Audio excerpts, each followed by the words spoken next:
Trump and First Lady Melania Trump. Ladies and gentlemen, our parade is officially underway.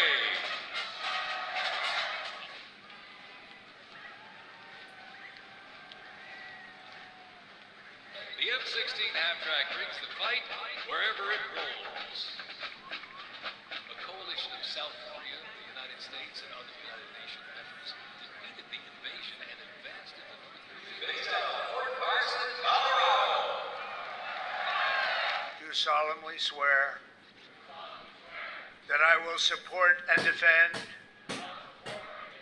the Constitution of the United States of America.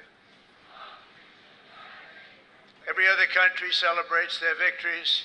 It's about time America did too. That's what we're doing tonight.